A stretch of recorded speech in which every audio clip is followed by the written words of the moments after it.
John ने जादुई fire bird को तो पकड़ लिया था जिसे आज तक कोई भी नहीं पकड़ पाया था, और जॉन अब इस फायर बर्ड को राजा के सामने पेश करने वाला है। लेकिन फायर बर्ड के आंसू देखकर जॉन को उस पर दया आ जाती है, इसलिए जॉन उसकी जंजीरें खोल देता है जिससे फायर बर्ड आजाद हो जाता है और वो जॉन को धन्यवाद देते हुए अपना एक पंख उसे देकर उड़ जाता है। दूसरी तरफ फायर बर्ड को ना पकड़ पाने के कारण जॉन को गिरफ्तार कर लिया जाता है। हालांकि जॉन सभी के साथ राजा को अपनी कहानी सुनाता है, लेकिन राजा उस पर बिल्कुल भी यकीन नहीं करता। इसीलिए जॉन राजा को फायर बर्ड का वो पंख दिखाता है, लेकिन इस वक्त वो चमक नहीं रहा था, इसलिए सब उस पंख को नकली समझकर उसका मजाक उड़ाते हैं और राजा जॉन को अपने बदले की आग के चलते मौत की सजा सुना देता है। और इससे पहले वो जॉन को मारते वहाँ पर फायर बर्ड आ जाता है, जिसे देखकर सभी को विश्वास हो जाता है कि जॉन बिल्कुल सच बोल रहा है और उसे एक असली राजा मानने लगते हैं। दूसरी तरफ ये देखकर राजा को पहले से भी ज्यादा गुस्सा आ रहा था, इसीलिए राजा किसी भी कीमत में जॉन को मारना चाहता था। राजा का मंत्री एक बार फिर से राजा को सलाह देते हुए कहता है कि हमें जॉन को आइस माउंटेन की रानी को लाने के लिए भेजना चाहिए, क्योंकि आज तक उस पहाड़ पर कोई भी नहीं पहुंच पाया, और अगर जॉन रानी ले भी आए तो आप उसे शादी कर। जॉन को उस आइस माउंटेन की रानी को लाने के लिए कहता है और जॉन भी इस काम के लिए हाँ कर देता है। इसीलिए जॉन फॉयल के ऊपर सवार होकर उस माउंटेन के पास पहुंच जाता है और वो देखता है कि रानी के महल में जाने का रास्ता एक बहुत ही बड़े बर्फ से बना हुआ है, जिसे तोड़ना बहुत ही मुश्किल था। तभी वहाँ पर अचानक से वही फायर बर्ड का पंख उड़ते हुए आता है और उस बर्फ की दीवार से टकरा जाता है, जिससे वो दीवार टूट जाती है। और तभी वहाँ पर बहुत सारा पानी आता है, जिसमें फॉयल बहते हुए महल से नीचे गिर जाता है। जॉन महल के अंदर चला जाता है, उसे वहाँ पर बहुत सारी लड़कियां दिखाई देती है, लेकिन जॉन को नहीं पता था कि इनमें से असली रानी कौन है। लेकिन तभी वो फायर बर्ड का पंख एक लड़की के ऊपर आके गिर जाता है, जिसके चलते वो लड़की जाग जाती है और इधर जॉन भी समझ जाता है कि ये ही लड़की क्वीन है। हालांकि जॉन रानी की खूबसूरती को देखकर हैरान हो जाता है। वो रानी को बताता है कि उसके किंग उससे शादी करना चाहते हैं, लेकिन क्वीन जॉन से कहती है कि अगर तुम्हारे किंग इतने ही ज्यादा बहादुर होते तो वो यहाँ पर मुझे लेने खुद आते। और ये सब कहकर क्वीन पहाड़ से नीचे कूद जाती है। जान की परवाह न करते हुए रानी के साथ ही पहाड़ से कूद जाता है। इससे पहले ये दोनों जमीन से टकरा के फॉयल उड़ते हुए आता है और दोनों को बचा लेता है और इन दोनों को दूर एक जंगल में ले जाता है। फॉयल जॉन को देखकर समझ जाता है कि कहीं न कहीं ये दोनों एक दूसरे को पसंद करने लगे हैं। इसके अगली सुबह जॉन राजकुमारी को लेकर राजा के महल में आ जाता है, जहाँ पर राजा उसे देखकर बहुत गुस्सा होता है, क्योंकि वो एक बार फिर से जिंदा बच गया था। लेकिन फिर भी राजा के लोग उसे समझाते हैं कि उसमें उसका ही फायदा है, क्योंकि अब वो दुनिया की सबसे सुंदर राजकुमारी से शादी कर सकते हैं। ये सुनकर राजा बहुत खुश होता है। इधर जॉन को रानी की बहुत फिक्र हो रही थी, इसीलिए वो छुपके से रानी से मिलने जाता है। इससे पहले वो रानी को कुछ बता पाता, तभी वहाँ पर राजा के लोग आकर रानी को वहाँ से ले जाते हैं और राजा भी रानी को प्रपोज करते हुए कहता है कि वो उससे शादी करना चाहता है। लेकिन राजकुमारी उससे कहती है कि मैं आपसे तब तक शादी नहीं कर सकती जब तक आप मेरी दादी की खोई हुई अंगूठी को ढूंढकर वापस न ले आओ, जो मेरी दादी से एक पोर्शन में गिर गई थी। ये सुनकर राजा बहुत परेशान हो जाता है। लेकिन तभी वहाँ पर जॉन आता है और राजा मौके का फायदा उठाते हुए ये काम भी जॉन को दे देता है। लेकिन क्या जॉन अंगूठी राजा की बात को मानते हुए अंगूठी लाने के लिए तैयार हो जाता है। हालांकि इन दोनों को ही ये चीज नहीं पता थी कि वो अंगूठी कहाँ पर है, इसलिए फॉयल अपनी मम्मी से मदद लेता है। वो फॉयल को बताती है कि समुद्र के बीचों बीच वेल मछली के पेट में वो अंगूठी, और अगर तुम्हें वो अंगूठी चाहिए तो समुद्र के बीचों बीच जाना पड़ेगा। इसलिए फॉयल जॉन को अपनी पीठ पर बैठाकर समुद्र के बिल्कुल बीचों बीच ले आता है। लेकिन तभी जॉन उसकी पीठ से नीचे गिर जाता है और उसे वहाँ पर पता चलता है कि वो उस वेल मछली तक पहुँच चुका है, क्योंकि वहाँ पर पानी के अंदर बहुत बड़ी जंजीरों से एक वेल को बांधा हुआ है। जब जॉन पानी से बाहर आता है तो फॉयल उसे बताता है कि असल में ये पूरा आइलैंड ही वो वेल है, जिसके बारे में मेरी मदर ने आपको बताया। जॉन वेल मछली से पूछता है कि तुम्हें किसने इतनी बड़ी जंजीरों से जकड़ा हुआ है। वेल मछली भी रोते हुए जॉन को बताती है कि मैंने कुछ जहाज को निगल लिया, इसके बाद यहाँ के कुछ लोगों ने मुझे जंजीरों से बांध दिए, लेकिन अब मुझे मेरी गलती का पछतावा है। ये सुनकर जॉन को वेल के लिए काफी बुरा लगता है। लेकिन तभी जॉन के दिमाग में एक आइडिया आता है। वो फॉयल से कहता है कि अगर वो इस वेल मछली को छींक दिलवा दे तो वो इसके अंदर से उन जहाजों को निकाल सकता है। फॉयल को भी ये प्लेन पसंद आ जाए। फॉयल के ऊपर सवार होकर वेल मछली के नाक में से होते हुए उसके मुंह के अंदर चला जाता है और वेल मछली को छींक दिलवाता है,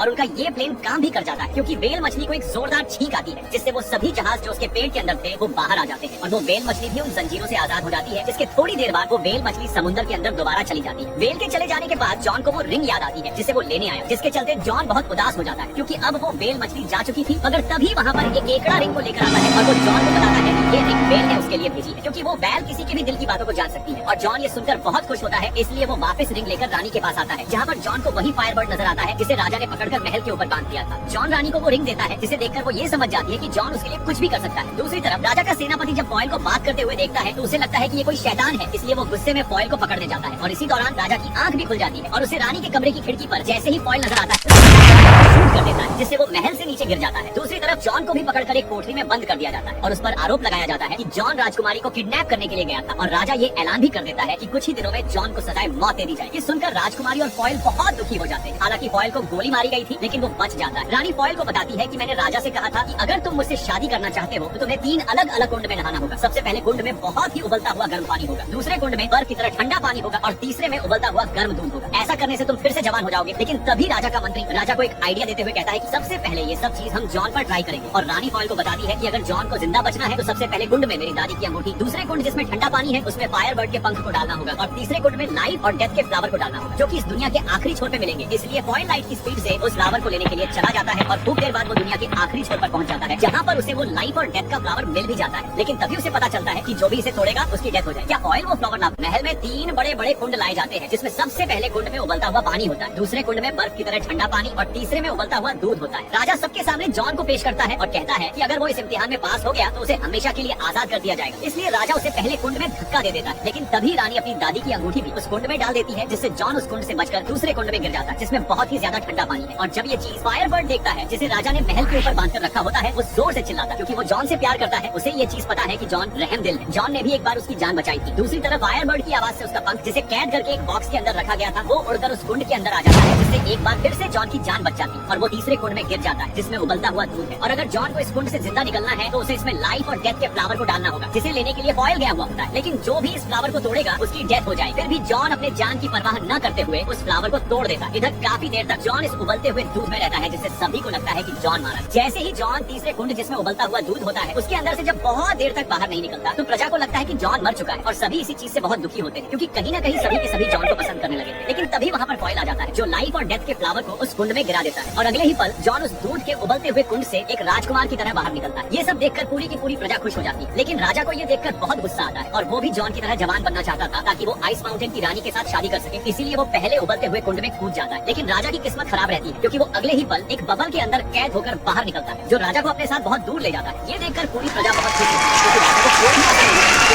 जॉन को यहाँ तक लाना चाहता है। रानी और जॉन दोनों आपस में शादी करते हैं। दूसरी तरफ फॉयल को लगता है कि वो मरने वाला क्योंकि उसने लाइफ और डेथ के फ्लावर को तोड़ा है, लेकिन राजकुमारी उसे बताती है कि तुम नहीं मरो क्योंकि ये सिर्फ इंसानों के साथ ही होता है। और इसी के साथ ये movie upon the magic road यहीं पर ही खत्म होती है। इसी